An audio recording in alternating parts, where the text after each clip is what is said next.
until you start working it, right? How do you know what product management is if you haven't worked it? A lot of folks want to do consulting. Do you really know what it is? It's hard to know what it is. A lot of folks in business school, right?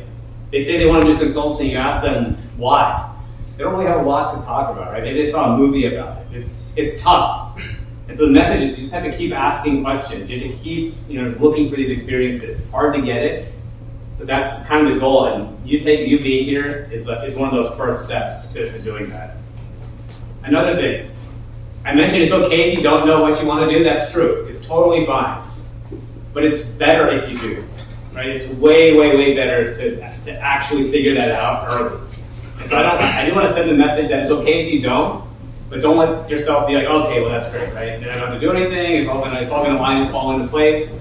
It is way better if you spend the time, right, being here, listening to folks talk, do the networking, talk to folks, right? A lot of those calls, a lot of those presentations will probably not be useful to some level. And in aggregate is how you're going to figure out what works for you and what gets you excited. So be proactive, right? And I think this is probably the wrong group to say be proactive because you're here and you are being proactive. The third thing, right? I don't know how many of you have seen this type of cartoon before. It's kind of famous, so I mean, right? Like the thing I want to call it here is like everyone's blindfolded and they're all looking at this elephant and they're all touching a different part of it. They're all experts, right? The one touching the trunk thinks it's a snake, and the one holding the tail says, oh, it's a rope. They're all kind of right. They all have different perspectives. And so what I want to point out here is there are really no experts. So I'm going to come here talk to you today about consulting. I'm going to talk to you about product management. I am not an expert. I have one experience, right? I've gone through my life once. Everyone has one shot. No one's advice is perfect. They're telling you what worked for them. And so just take that into account. Right? You hear all this time about 5 successful habits of leaders, and this person did this and this person did that. Right? Is that the reason they got to the top? Is that the reason that worked for them? Maybe not. Right? They have one experience. They're going to claim it worked. So take my story with a grain of salt as well. Take everyone's story with a grain of salt. Listen to what I have to say, right? Add it to your repertoire of stories and collections and build your own perspective. But this is not the holy book, okay? So with that, I do want to tell you my story. And so we'll get into what I do, but I mentioned that I took a lot of different paths and explored a lot of different areas. And so let me spend a few minutes talking about my story, but I want to give you 2 different flavors of that story. The first flavor is what I tell people when I'm interviewing. When I'm talking to folks about, let me tell you about my career journey. Let me tell you why you should hire me. Let me give you that flavor first. So I planned my path with a clear destination in mind, right? I was focused from the very beginning. I went to Cal. I went to Berkeley for undergrad with Jay. I studied electrical engineering and computer science, right? I knew that I wanted to get a solid foundation in tech because that would prepare me for the future. Okay? After that, I spent a few years out in the workforce, and then I went to Duke because I wanted to get my business degree because, coupled with engineering and then combining that with a business degree would really give me what it would take to succeed in the world. And then I thought, I want to expose myself to all the different business functions out there. So then I worked in consulting. I worked for the Boston Consulting Group down in Los Angeles. And I did that for a couple of years, working with CEOs at large public companies, helping them with large stakeholder initiatives and cost-cutting programs. After that, I worked for Walmart.com in San Bruno, helping them shape their e-commerce business. What excited me here was it is a competitor to Amazon. At the time, this was back in 2010 or something. They were kind of new. They were coming up. I was excited about that David versus Goliath story. From there, a divisional CFO at Walmart left to go and be a CFO at a startup. She reached out to me and said, do you want to join? And that seemed like a great opportunity to lead a corporate development team at Adara. And so I joined. From there, I joined product management. At Adara, I was asked to lead. I started in corporate development. I got very involved with product, and the team asked me, will you come and lead the product group? And so I worked on that for a couple of years, and then a colleague of mine who had left to go join Twilio asked me, hey, there's an open role there, will you come join? Or are you interested? I took a look, it was super interesting. It was on the messaging API. This is around COVID time as well. Things were booming, things were going crazy. Everyone's at home, everyone's sending text messages all the time. Really exciting. From there, I went to Truework to lead an entire product organization, another startup, income and employment space. And then from there, I saw the boom in AI, and so now I'm at Adobe, working on artificial intelligence and our developer product. Sounds pretty good, right? Now let's talk about what really happened. Okay, we're going to go through the same story with more honesty on what I was thinking at the time. Cal, I liked math and science in high school. That was it. I was in South Carolina. Why did I go to Cal? It was far. It was in California. I was excited about California. I watched Saved by the Bell growing up. I don't know how many of you know Saved by the Bell is, right? It was a show set in California. California seemed like a magical place. So I went to Cal, studied engineering. You know what? I didn't really love it. I thought about doing law for a while. I thought about going into pre-med. I didn't figure it out at all.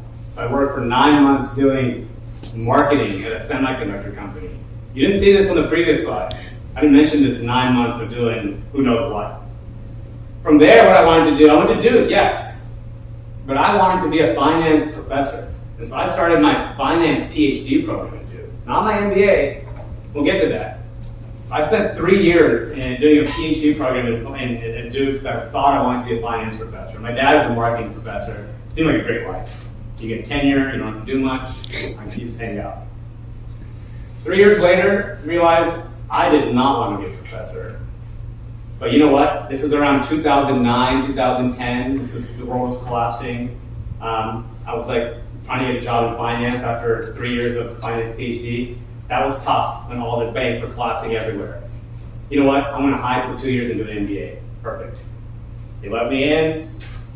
So I did my MBA. I wanted to do finance first in my MBA. I did an investment bank internship. I was really close to accepting a corporate finance job at Exxon. But I got a job at Boston Consulting Group in my second year. My wife was doing an internship in California. This was in California. And consulting is one of those jobs that lets you kind of delay what you're really interested in. You're working on different cases, you're working in different functions, different industries. You get a lot of exposure. And so a lot of folks do it because I don't know what I really want to do. So maybe I'll get to see some marketing, I'll get to see some product, I'll get to see some tech. And that was my philosophy as well. It's supposed to be delay things even further. From there, I went to Walmart. I talked about how I was leading some strategy team. I was on a strategy team. The manager didn't care much at all what we were doing. So again, I spent 9 months not really sure exactly what I was focused on. Then I went to Adara. Why not? Why did I go to Adara? Because I was in the Bay and I'd never done a startup. And someone reached out to me and said, do you want to join a startup? That was a big part of the thought process. I kid you not. I think from here I started to get a little bit more serious about what I wanted to do. You'll hopefully see a little bit more of a theme and a little bit of more motivation, honesty here. But we're what? I'm probably 30 years old, 30 plus years old at this point, right? So it takes a while, right? But if I had known earlier, I could have skipped this 3 years of finance exploration and meandering around. But it ended up okay, right? So let's keep going. So SendGrid, I got this job. It was a good job, but again, the reason I accepted this, it was 2 miles from my house. Someone reached out and said, hey, you want to join? And I said, where's the headquarters? 2 miles from my house? Let's look at it, right? But from there I went to Twilio because it was they acquired SendGrid. Now I started to get focused on API and product management and tech, and I was into that. I did lead this Truework as a product leader because I wanted to lead a product org. From there, that didn't really work out. The reason I left is because that startup didn't work out. And then I went to Adobe. But I wasn't focused on AI. I just kind of stumbled into it. I've been at Adobe for a little over a year now. I didn't come in and start in AI. It's just that everything, a lot of these tech companies are starting to focus on some sort of AI project. And so now I work on it. So that's the real story, right? And I think most people's story that you see is something like this. Kind of figuring it out. Some people stumbled into it earlier. But just take it, when you hear someone telling your story, you're like, wow, look at this person. And they had it all figured out. They knew what they were doing. Again, take it with a little grain of salt. So what do I do now? So I'm a principal product manager at Adobe Express. I'm sure you've all heard of Adobe. How many of you have heard of Adobe Express? Wow, okay. That's usually that's higher than I'm usually expecting to see. So good to hear. So I won't go into what exactly is Adobe Express. It's it's like an easier, for those who don't know, it's an easier version of Photoshop and a video editor that you can access in a web application just by going to express.adobe.com. You don't have to install any program. It's just there for you to edit videos and create designs and all that. So what do I do? Let me give you a flavor of some of the things I work on, and we'll dive a little bit deeper into that. We'll talk about consulting, and I promise I'll end a little early, so if there's questions, we can jump into that. So I'll give a demo of this. I worked on something called the Adobe Express API. So what this is let's say that I wanted to use Adobe Express, but I wanted to automate something. Maybe I want to create a bunch, you see your digital ad and you see like the same ad as like a box, and then sometimes it's a banner, but it all kind of looks the same. There's just different versions of that ad that show up in different places online. So what if I wanted to pump out a bunch of different assets of those, but I didn't want to go into Adobe Express and log in and use my mouse and drag things along. I could use the API to very quickly automate something. I could write a mobile application that would call this API and say, Adobe Express, make a bunch of these assets and then email these assets over here, or store them in this account. And so one of the things I work on as a product is an API. I'll actually skip that demo. That one's kind of boring, but it's a cool product. What else? I'll show this one. So we have something called the Adobe Express SDK. So what this is a little bit different. And I'll show you this one. I'll show you an actual demo. Let's say that I wanted to. Actually, I thought I could connect to the internet.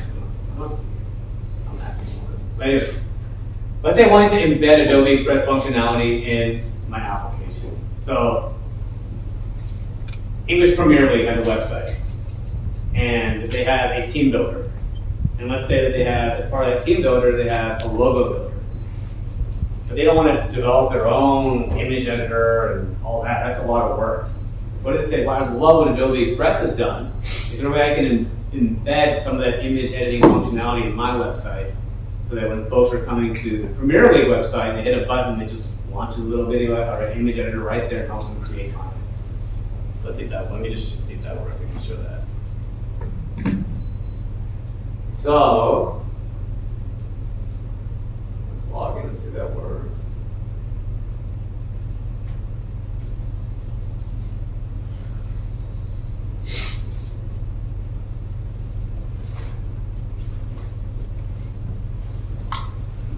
You see here we have this like my team badge, for example. So I'm on the Premier League website, and if I went to like edit my badge, you'll see this. It says powered by Adobe Express. So if I hit edit, it's going to launch something. This is our code running inside the Premier League website. So I could, start with a existing badge, or right, we have some AI embedded in here. I could just say like, I want a rooster playing tennis. Who knows? Right? But this is Premier League saying, Adobe, we want to use your functionality. We'll pay you so that we can embed this in ours, so we don't have to do it ourselves. Right? So here you see that rooster doing it, right? So that's one of the pieces of technology that we've created. We embedded in Premier League, but there's a host of other customers who want to embed this type of functionality in their website, their application. What else do we do? AI applications. So I'm sure everyone has heard of and uses ChatGPT, maybe to a lesser extent Claude or Copilot. We want Adobe Express to be present in all of those services.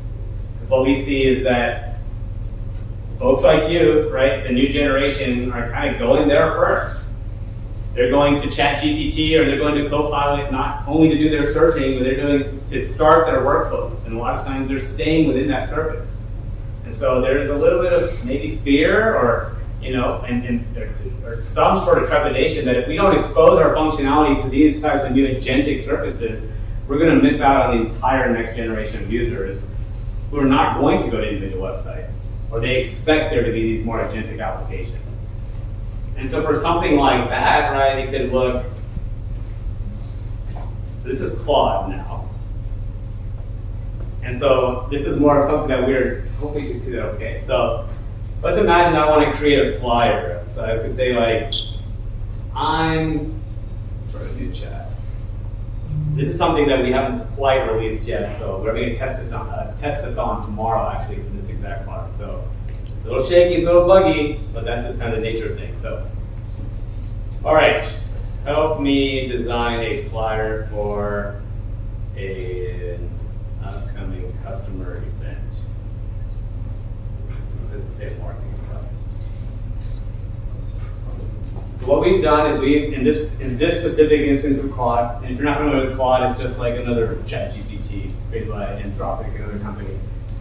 And it's maybe hard to read. Let me see if I can make the screen a little bigger. But it's saying, sure, I'll love to help you. Give me a little bit more information about your event. I'll find some templates. I'll help you fill it in. I'll give you a path to Adobe Express, and like we can kind of create this seamless design journey straight from within this experience. Okay. Okay, so just to make things faster, I have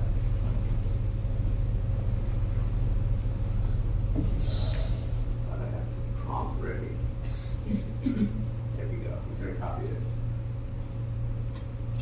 So we're going to promote Acme Cloud Solutions. It's happening in San Francisco. I'm giving it a bunch of information about the event. You're seeing it's calling, hard to see, but it's calling Adobe Express right now. And it's saying I found a bunch of stuff for you. It doesn't actually put the images into chat, but let's look at it. So it's saying, hey, I found this template. Do you like this one? It's okay. Do I like this one? Yeah, sure, I like that one. That's it. I like the second one. This is, again, just us embedding the functionality of Adobe Express in a third-party surface. The users don't have to come to our website. They can access this functionality no matter where they're at. And I promise after this, we will get back to the slides. But if you want to see kind of the experiences we're helping on building and powering, this is kind of it. This will take a little long right now because it's all running locally. But you guys are seeing the latest. So it's saying, okay, I've done it. So let's see what it did. Did okay. You know, you got some stuff in there, not all. But you kind of see where we're headed, right? Surfacing templates, getting what the person provided, and creating these designs for them, and then letting them go straight into Adobe to kind of finish editing and finish creating. So you'll see it'll have the design here once it loads in. Okay, and I can continue to edit. But anyways, that's kind of, at least from a product perspective, what our team focuses on. Now, what exactly is product management, right? I'm not the one actually writing code and creating any of this technology. So here you see this little Triforce, right, for the Zelda fans. And product management is kind of sitting at the center of this thing. So we're going to talk about what each of these things are. So product, right, this is my role, product management. What we are focused on is helping define or set the vision on what will the product do. And that means like, we get big into what we call use cases. Like, what is the exact use case that we're going to help solve? Like, what is the exact customer problem that we're going to solve? Like, we will define things like what we want the input of something to be, what we want the output to be. As we're talking to customers, we want to see what's broken with their experiences, what's working with their experiences. Every customer is going to tell you something different slightly. And it's our job to figure out, okay, look, if we kind of tackle these problems, we'll have the best chance of making money, right? Selling our product. We can't do everything. We don't want to prioritize the thing that only helps one customer, but maybe we'll prioritize the thing that helps that big customer, right? Because it has a lot of dollars at stake. So it's our job to figure out what's the prioritization, what is the actual team going to work on. And then design, right? We work a lot with product designers. These are the ones that are like, once they know what problem we're going to focus on, what are the parameters around it, they're going to help visualize what the experience is going to look like. These are very detail-oriented. They're great at visual thinking. They're kind of they'll come up with prototypes, designs, like clickable prototypes that show you what they envision the experience to look like. Then we have engineering, what's called product development on the Triforce. Engineering is actually one that will build it, right? So they will take what design and product have provided then they'll go and build it, right? Design will say, this is what it needs to look like. It's informed by product. Product is providing information on what are the specific parameters engineering needs to build around. But we don't tell engineering how to build it. A lot of times product is not, we don't know how to build it, right? We're not the ones that actually understand the latest code or any of that. We have a good sense for that, and we'll talk about that, right? Is engineering, is code important for working in tech product management? Preview, you don't have to, right? But it would be helpful to understand it. You need to talk to engineers, you need to talk to customers, you get to understand, at least know what they're talking about. And then finally, there's product marketing. So we have designed the product, we know how it's going to function, someone's built it, we need to sell it, right? How do we communicate what this product does? This is how do we communicate it to the sales team? How do we communicate it to the customers? What are the value props that we're going to hammer, right? We want to make sure that everyone who's talking about the product is hammering the same messages again and again, right? Because we have learned which messages resonate with customers and which ones don't. It does not. Right? So this is kind of the four teams that are heavily involved. This is what you call like a product team, like the product development team here. I know product development is like its own little section, but the entire product team that's creating a product, right? We're helping to define it, design it, actually build it, and then market it. Okay, so what do I do on a day-to-day, right? That triangle is great for like a high level. Well, day-to-day, there's one is talk to customers. Every product manager is going to be first and foremost talking and focus on the customer. So that means we're always talking to customers. We're getting pulled into customer calls by sales. We're getting to like initial support discussions. We want to know what's going on with our product. We want to know what customers feel about it, right? We want to know what they hate about it. And so I always joke that like one of the most beautiful words that you can hear in a customer call is like the F-bomb, right? You want to hear like when they start cursing, then you know you have something to focus on and something to work on, right? You want to know like what's pissing them off about the product. But it's hard a lot of times to figure out what they want, and sometimes they'll ask for a feature, but it doesn't make sense. The feature doesn't make sense, but you have to dig deeper, right? So it's not like, sure, I know you want this little checkbox there, that's great, but what are you actually trying to accomplish with that checkbox? Oh, they don't need a checkbox. They need a way to rename to something else, right? And they think the checkbox is the way to do it. So you have to a lot of times read between the lines, and it's hard. A lot of times customers don't know what they want, and they also don't know the product as intimately as you do, right? Because you know it in and out. So talk to customers to understand what they want so we can build the right thing. That's what we do, right? I prioritize what our team works on and try to get feedback as early as possible. Because a lot of times the engineering team is working on something, but you know what? It turns out we need to we need to make a change there, right? So you're having daily conversations with engineers to like say, so it's not like you give them the plan and you go off and do your own thing, right? You're checking in on a day-to-day basis.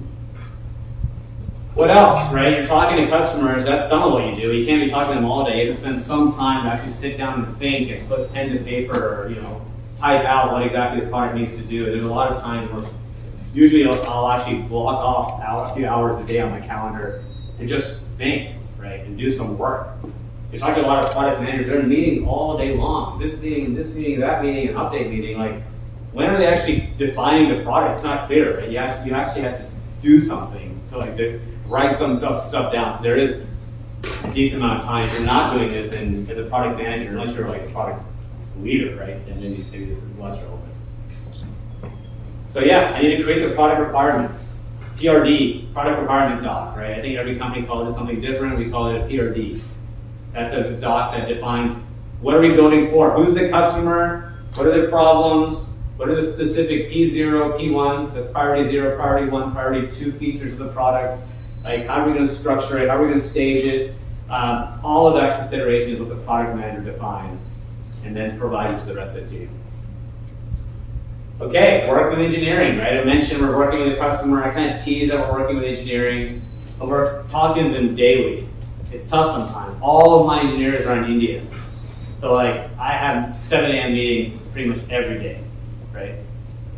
It sucks, I'll be honest, right? But that's the reality of a lot of these tech companies. And the Bay Area is the worst place compared to India. You're really 12 hours different.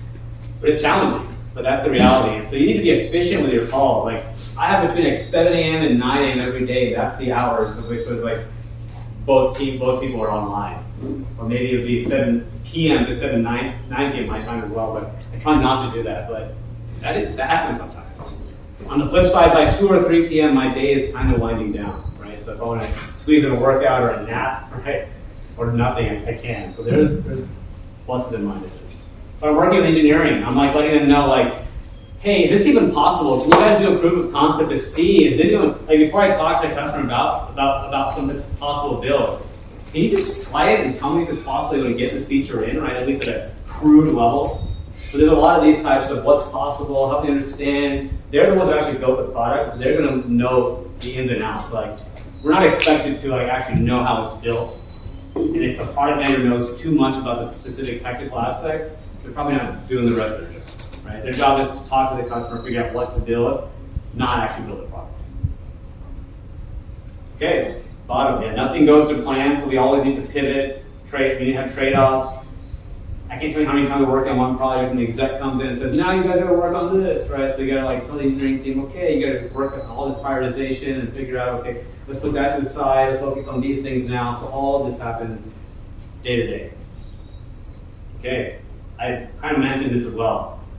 As a product manager, you're spending so much time just coordinating with the rest of the organization on what we're doing. Update meetings to leadership and to your manager, you're going to tell him what's happening. And his manager wants to know, and like, I would love to say that we have this efficient chain of communication in Adobe, but the reality is, like, it's a large organization. Things fall through the cracks. So you have to push back and figure out how you can get better at reporting, whether that means creating one reporting doc and pointing everyone there. You can't just be doing reporting meetings all day long, right? Because then you get to the whole problem that I mentioned, which is when are you actually doing the work? You're reporting all the time, right? And it's such a common complaint in the product job, which is I have to report status just 40 hours a week, right? So what's the status I'm reporting in?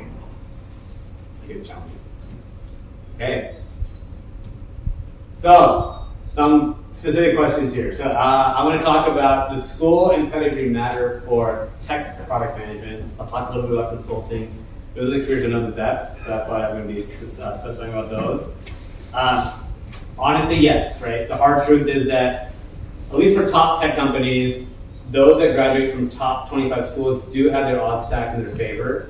Top techs probably are going to recruit from those, but there are other ways in, right? There are many other ways in to these types of, and one is, there's plenty of tech jobs out there that are not like Adobe or Google or Meta, and like, Adobe is not like Google or any of those either. So like, there's a lot of tech jobs out there.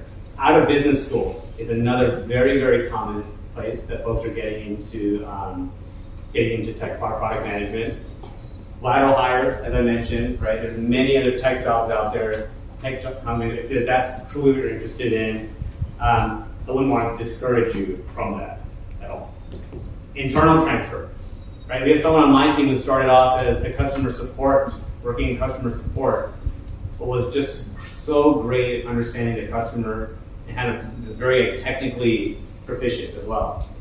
And so she was, bringing feedback to the product managers. Eventually, when the job opened up, I just naturally went to her and asked her, do you want to join the team? So showing the ability, showing skills in other parts of the organization, but you have to be more proactive, right? You have to get out there and show that you care, show that you have that ability, that inclination, all that. And then connections, right? Sad but true, right? Loyalty, you have an uncle who's a VP at the company, or just straight up networking, right? I'm not a great networker. Some folks are awesome networkers. That is the main way to get a job anywhere. I don't care what your industry is, what your niche is. Networking and talking to people and forming that common bond is going to do it. Do I have to study engineering, right? Again, I'm focused on tech product management right now. No, you definitely don't.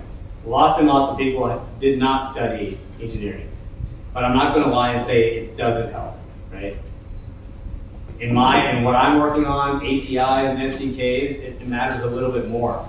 For the folks who are just working on Adobe Express and how the UI works, the actual app, many of them have no engineering skills at all, right? Because they're more worried about folks who are coming, clicking in, what do they want the experience to look like? So it does not there is no hard requirement here at all, but it's definitely going to help because every product manager is working with engineers, right? And so when you're in those meetings with engineers, you're talking to them, you want to at least have some, you want to be able to hold your own, right? You never want to like pretend you know as much as them, but you want to be able to understand what they're talking about, you want to be able to talk smart with them. But that does not require an engineering degree. There are many, many PMs who do not have that.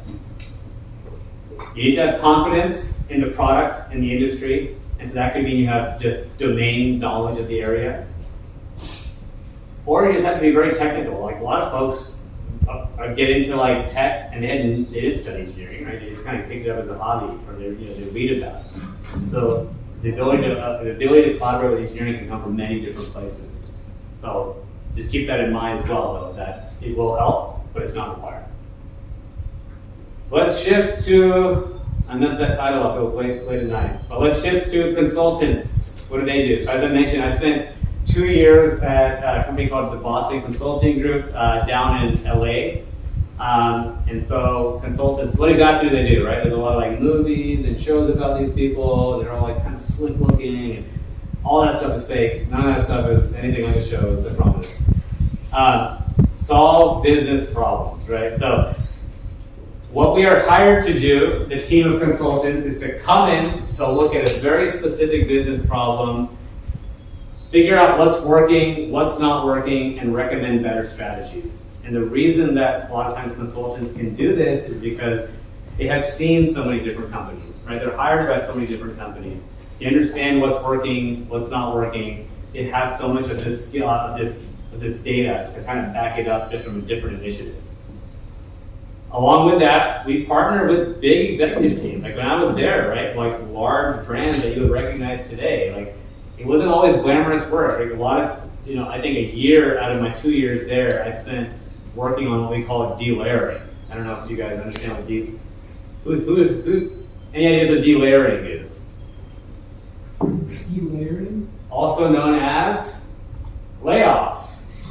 But it is the euphemism for layoffs. We were removing layers from an organization. Basically, companies have hired and said, we're not doing well, or we need to cut costs. BCG, can you come help us and figure out how to do that? It's very daunting for us, it's difficult. How do we figure out where to cut costs, all that. Delayering. So I spent a year doing that, and you're working with high-level teams to understand what the org looks like, and we were never making the decisions on who would actually lose their jobs. But you're involved in that process. It's not glamorous, it doesn't always feel great, but it's important to that organization, right? So that was what I did for a year of the 2 years, 2 different initiatives with that. And again, back it up with data. This is big. Companies want quantitative proof on what's working and what's not. And so they expect consultants to come up and pull up their sleeves and get cracking on spreadsheets and show them, prove to me it's working or it's not. And again, the reason consultants can a lot of times do this is because they have this treasure trove of data from past engagements and initiatives that they can leverage and past experiences that they can apply. So, now, right, that's high level. That's like what you get at the career day from the consultants on what you do. What does that mean from a day-to-day? So as a junior consultant, which is what I was, right, when I was there, research and analysis. We were the ones who were used to gather data about a client's business, whether that's online, the various data sources that we had collected, or just hundreds of interviews, whether that's with competitors or employees of the company itself. But we're just creating data and then crunching that data. I got very good at Excel when I was there. I've lost that skill since, but Excel is one of your best friends as a consultant. Build presentations. None of that data matters if you can't build like nice presentations and flashy presentations to like show off your data and help the team understand what it is. And the consultant, it actually matters what the presentations look like, right? You have to look good because it's a services job. Folks are hiring you to create pristine content. And so PowerPoint, right? You'll use PowerPoint a lot, but it's helpful, right? It helps you tell a story, right? I have all this data, I have all this content. How do I communicate what this is? How do I communicate what this plan is? And so that's where consulting really taught me how to like craft a story. Take a trove of data, get a bunch of things and figure out how can I distill it down into the key nuggets that are important for whatever that audience is. Okay, team meetings, lots of meetings. Status meetings with the team, status meetings with the client, status meetings with a partner team. I think this is true about any job, right? Whether you're in product management or consulting or banking or accounting, meetings. You have to figure out how to be efficient and diligent in meetings, otherwise you'll be pulled down just because you'll be in. Most meetings can probably be a Slack message, honestly. But meetings also give the appearance of progress happening. So you gotta push back on that. All right. Everyone has a few things that they probably do different. I think they do. But I do too, right? I think like when I look back at my career, I think back and think about like what I would have thought about differently if I was in your shoes. What would I have wanted to know? And so first is, and I'm going to start this like with a quick disclaimer, like a standard old person advice here, because like I heard this, but it's hard to like register the importance of something until you're beyond the point where it matters. So I'm going to distill this advice to you as well. And I'm sure when you're older, you'll be like, let me just tell someone else, and the cycle will continue. Figure out what you like first. This is something I was talking to Jay just earlier today on like, I think I was so bent on like chasing what I thought I should be doing, or like the work-life balance, or where are people making money, right? That I didn't really focus as much early on what I actually liked to do. And the reason that's important is it's so much easier to make progress and stay motivated when you have some enjoyment in what you're working on, right? And this is an obvious statement, and then folks say, well, what if I want to, what if I love to play football? Like, I'm not going to be a pro football athlete, right? Well, true, but, if you, like, let's say you love video games, maybe you could work in a virtual reality industry. Maybe you're doing accounting or whatever, right? But you're still as part of an industry that you're excited about. Or you love basketball, but you're 5'3". Well, you can still work for the NBA. There's plenty of jobs in the NBA, whether it's marketing or sports agencies. But it's trying to find some niche, or the other part is maybe it's not industry, maybe it's function. Maybe you love finance or marketing or sales, and that's what's more important, and the industry isn't. But I say, focusing early on like what you like is way more important than finding that first most high-paying job, because early on what you think is like a difference between a high salary and a low salary probably is not going to matter in the grand scheme of things. Like, it's just going to magnify later on. So try to find what you like first, and then figure out how can I find a career in that space, right? Standard old person advice, like I don't know if it's going to hit, but. So remember this, right? I talked about I wanted to do the finance PhD. I did that for 3 years. I just, I thought a professor would be a great life. Like, that's the reason I did it. And so 3 years is a long time to spend doing something that you're not really in. It didn't help me at all on where I'm at now. If anything, I think I'm a little behind where I could be if I hadn't done it.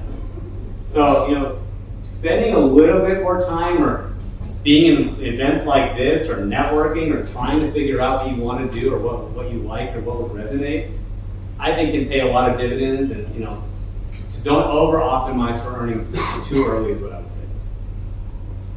I wish I had specialized earlier.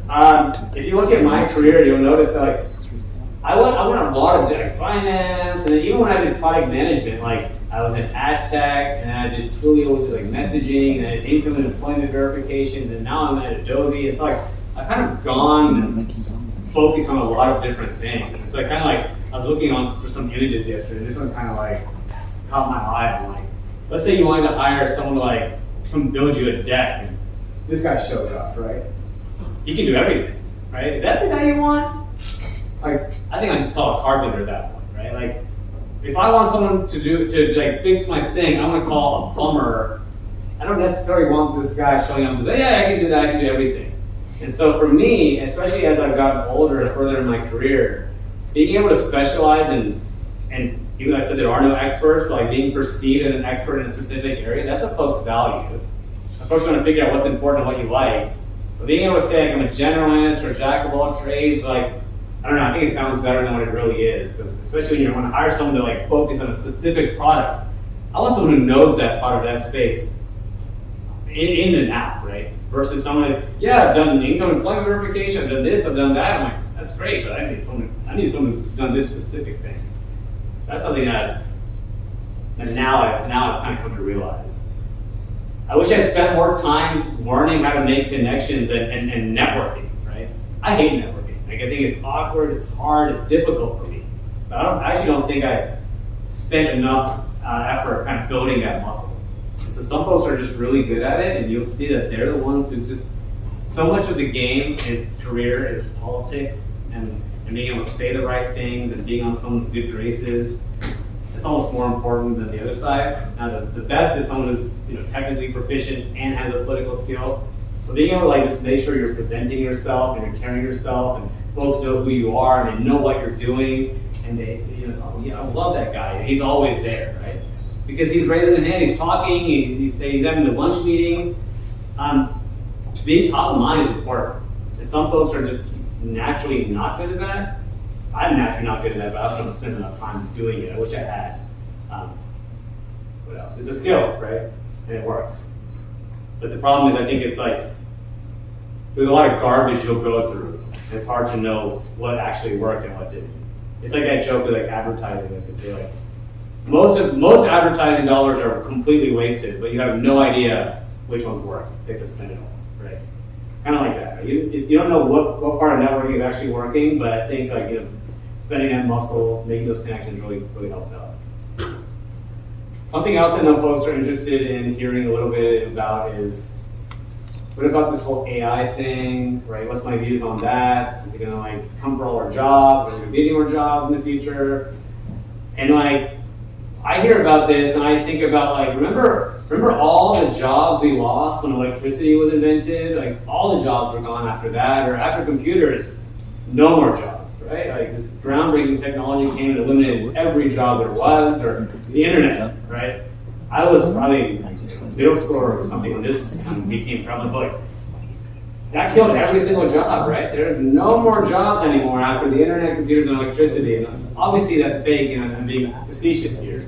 And the point is that they didn't kill jobs so much as they have created new jobs. And so what I would say is it's not a zero-sum game, meaning for every job that this AI can do, well, that's one less job for humans. I've heard one company say that, look, there's a lot of projects that we put on the shelves because we didn't have people to help us do it.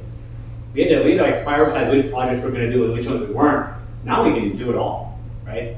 Or think about, if you're familiar with like, I did PE in college, and so you think about like transistors and individual transistors, and like, what happened as we were able to put more and more transistors on a chip?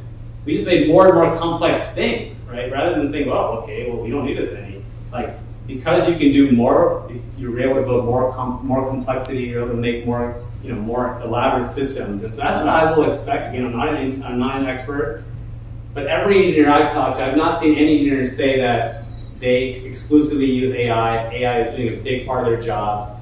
They're certainly using it to help accelerate what they can do, but then companies are using that to help accelerate the types of jobs that they can do with kind of this expanded resources. So, as I mentioned, companies are hoping to take on projects they didn't before. Does that mean you don't need to do anything? Again, no, right?